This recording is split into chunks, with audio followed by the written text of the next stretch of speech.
Hello friends, ഇന്ന് നമ്മൾ ഉണ്ടാക്കാൻ പോകുന്നത് ഒരു അടിപൊളി രുചിയിലൊരു ഇറച്ചിപ്പത്തിരി കേട്ടോ. വളരെ ടേസ്റ്റിലൊരു പലഹാരമാണ് ഇറച്ചിപ്പത്തിരി. അപ്പോൾ ഇത് എങ്ങനെ ഉണ്ടാക്കാം നമുക്ക് നോക്കിയാലോ. അപ്പോൾ ആദ്യം തന്നെ ഒരു പാത്രം എടുത്തുക്കണേ. ഇനി നമുക്ക് അതിലേക്ക് ഇതിനൊരു 5 കയ്യിൽ ഗോതമ്പിൻ്റെ പൊടിയാണ് നമ്മൾ എടുത്ത് കൊടുക്കുന്നത്. എന്നിട്ടൊരു 5 കയ്യിൽ ഗോതമ്പിൻ്റെ പൊടിക്ക് ഒരു ഒറ്റ കയ്യിൽ മൈദയും ചേർത്ത് കൊടുക്കണം കേട്ടോ. ഇനി അതിലേക്ക് പാകത്തിന് ഉപ്പ് ചേർത്ത് കൊടുക്കുക. എന്നിട്ട് നമുക്ക് സാധാരണ നോർമൽ വെള്ളത്തിൽ ഇതൊന്ന് ചപ്പാത്തിക്ക് കുഴക്കുന്ന രൂപത്തിൽ തന്നെ കുഴച്ചെടുക്കണം കേട്ടോ. അപ്പോൾ നിങ്ങൾ എൻ്റെ ചാനൽ ആദ്യമായിട്ടൊക്കെ കാണുന്നുണ്ടെങ്കിൽ നിങ്ങൾക്ക് ഇഷ്ടപ്പെട്ടാൽ ഒന്ന് സബ്സ്ക്രൈബ് ചെയ്ത് തൊട്ടടുത്തുള്ള ബെല്ലേക്ക് അമർത്താൻ മറക്കരുതേ.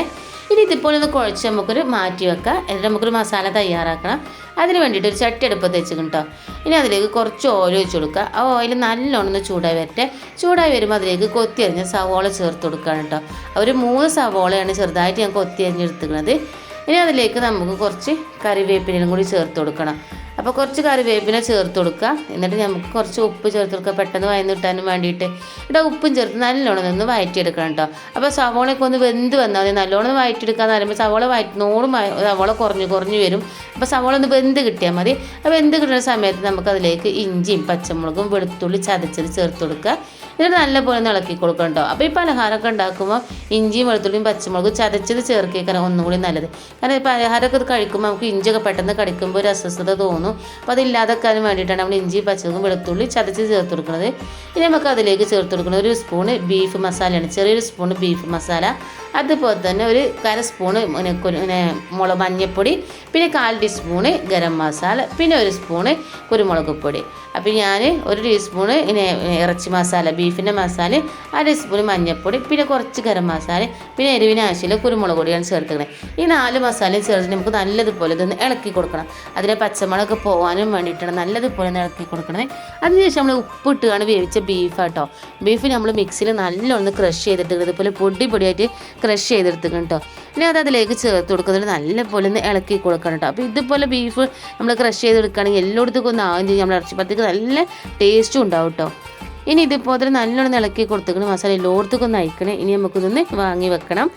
അതുകൊണ്ട് കുറച്ച് ചൂടാറി കിട്ടണം കേട്ടോ.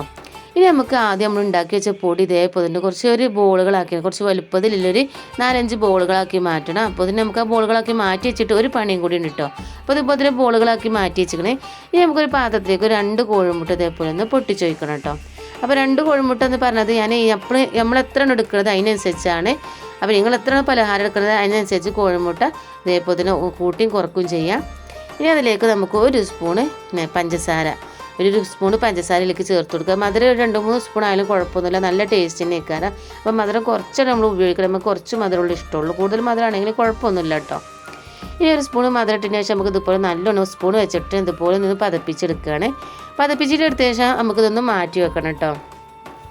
എന്നിട്ട് നമ്മൾ ഉണ്ടാക്കി വെച്ചാൽ അങ്ങനെ ഓരോ ഉരുളകളില്ലേ, അത് ഇതേപോലെ തന്നെ കല്ലിട്ട് നല്ലപോലെ ഒന്ന് പരത്തിയെടുക്കണം. നല്ല നൈസായിട്ടൊന്ന് പരത്തിയെടുക്കണം. കനം കുറച്ചാണ്. കനം കൂടിയാൽ നമ്മൾ ഇറച്ചിപ്പത്തിരിക്ക് അത്ര വലിയ ടേസ്റ്റ് ഒന്നും ഉണ്ടാവില്ല. അപ്പോൾ കനം കുറച്ച് ഒരു തൊലിയായി കിട്ടണം നമുക്ക് ഇതുപോലെ തന്നെ. നമുക്ക് ഇതുപോലെ തന്നെ ഒരു മൂടി വെച്ചിട്ട് വട്ടത്തിൽ ഇതുപോലെ തന്നെ ഒന്ന് മുറിച്ചെടുക്കാം കേട്ടോ.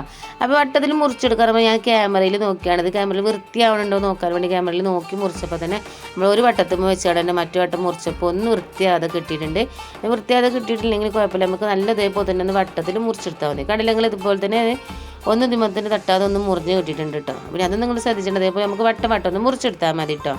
അപ്പോൾ നമ്മൾ ഫുള്ളായിട്ട് ഇതുപോലെ ഒന്ന് മുറിച്ചെടുത്തുകൊണ്ട് നമുക്ക് ഓരോരോ വട്ടം ഇതുപോലെ വെച്ച് കൊടുക്കുക. അതിൻ്റെ മുകൾക്ക് 1 സ്പൂണ് മസാല വെച്ച് കൊടുക്കുക.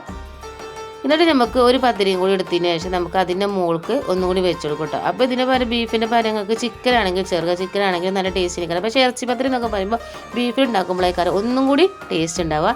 ഇനി നമുക്കൊരു ഡിസൈന് വേണ്ടിയിട്ട് നമുക്ക് ഇതിൻ്റെ ഫോർക്ക് വെച്ചതിന് ശേഷം ഇതുപോലെ തന്നെ ഒന്ന് അമർത്തി കൊടുക്കുക. ഒരു നല്ലൊരു ഡിസൈന് കിട്ടും ചെയ്യും. കാണാനും നല്ലൊരു വൃത്തി ഉണ്ടാവുമല്ലോ. അപ്പോൾ ഇതുപോലെ തന്നെ നമുക്ക് ഫുള്ളായിട്ട് ഇതൊന്ന് ചെയ്തെടുക്കണം കേട്ടോ. അപ്പോൾ ഫുള്ളായിട്ട് നമുക്കൊന്ന് ചെയ്തെടുക്കാം. അതിനുശേഷം ചൂടായ എണ്ണയിലേക്ക് നമുക്ക് നമ്മൾ ഉണ്ടാക്കി വെച്ച കോഴിമുട്ടയിൽ മധുരട്ടില്ലേ അതിൽ മുക്കിന് ശേഷം നമുക്ക് ഓരോന്ന് പൊരിച്ചെടുക്കണം. അപ്പോൾ നിങ്ങൾ എണ്ണ ഒഴിക്കുമ്പോൾ പ്രത്യേകം ശ്രദ്ധിക്കില്ല. നമ്മൾ കോഴിമുട്ടിലൊക്കെ മുക്കിയിട്ടില്ല പലഹാരം ഉണ്ടാക്കണേ. അപ്പോൾ നമുക്ക് ബാക്കിയുള്ള എണ്ണ പിന്നെ വേറൊരു പലഹാരത്തിന് ഉപയോഗിക്കാൻ പറ്റില്ല കേട്ടോ. എണ്ണ കറുത്ത് വരുമല്ലോ. അതുകൊണ്ട് നിങ്ങൾ ഈ പലഹാരം ഉണ്ടാക്കുമ്പോൾ വളരെ കുറച്ച് എണ്ണ ഒഴിക്കുക. എന്നിട്ട് അത് തീർന്നിട്ട് പലഹാരം പൊരിച്ച് തീർന്നില്ലാതെ കാണുകയാണെങ്കിൽ പിന്നെയും കുറച്ച് ഒഴിച്ചാൽ മതി. നമ്മൾ നെയ്യപ്പത്തിനൊക്കെ കുറച്ച് ഒഴിക്കൂലേ, അതുപോലെ തന്നെ ഒഴിച്ചാൽ മതി. കൂടുതലായിട്ട് ഒഴിച്ചിട്ട് വെറുതെ നമ്മൾ എണ്ണ ഇതൊന്നും വേസ്റ്റാക്കി കളയരുത്. അപ്പോൾ നമ്മൾ രണ്ട് ഭാഗം ഇതുപോലെ തന്നെ നല്ലൊന്ന് എരിച്ചെടുത്തിക്കണം. ഇനി നമുക്കിതൊരു പാത്രത്തിലേക്ക് ഒന്ന് കോരിയെടുക്കാം കേട്ടോ. വളരെ ടേസ്റ്റുള്ള പലഹാരമാണ് ഇറച്ചി പലഹാരം എന്ന് പറയുന്നത്. ഭയങ്കര ടേസ്റ്റാണ്. കാരണം പുറത്ത് മുട്ടൻ്റെ മധുരത്തിൻ്റെ കോട്ടിങ് ഉള്ളിലെ എരിവൊക്കെ ആയിട്ട് നല്ല ടേസ്റ്റുള്ള പലഹാരം തന്നെയാണ് കേട്ടോ. അപ്പോൾ ഇതിപ്പോൾ തന്നെ നമ്മൾ എല്ലാം ഒന്ന് ഉണ്ടാക്കി എടുത്തിക്കണ്. അപ്പോൾ എല്ലാവരും ഉണ്ടാക്കി നോക്കുക. ഇഷ്ടപ്പെട്ടാൽ ലൈക്ക് ചെയ്യാനും ഷെയർ ചെയ്യാനും മറക്കരുത്. അതുപോലെ തന്നെ ഇനി ഒന്ന് സപ്പോർട്ട് ചെയ്യാനും മറക്കരുത്. ഇപ്പോൾ സിമ്പിളായിട്ട് റെസിപ്പി ആയിട്ട് ഇനിയും വരട്ടോ.